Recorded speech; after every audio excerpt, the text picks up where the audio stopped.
la petite pension de la Riviera où je me trouvais 10 ans avant la guerre, avait éclaté à notre table une violente discussion. Madame Henriette, la femme d'un des clients, s'était enfuie avec un jeune Français qu'elle connaissait à peine. Notre table était unanime à ne voir en ce fait incontestable en apparence qu'une manœuvre perfide du couple amoureux. Seule, l'Écossaise, Mrs. C semblait témoigner une sympathie toute particulière à cette créature sans moralité. J'avais 40 ans lorsque mon mari mourut subitement. Il avait rapporté de ses années passées sous les tropiques une maladie du foie. Je le perdis au bout de 2 atroces semaines.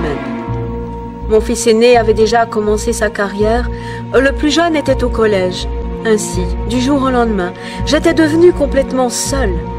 Et cette solitude était pour moi, habituée à une communauté affectueuse, un tourment terrible.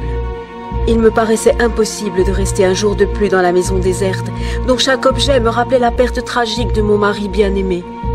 Aussi, je résolus de voyager beaucoup pendant les années à venir.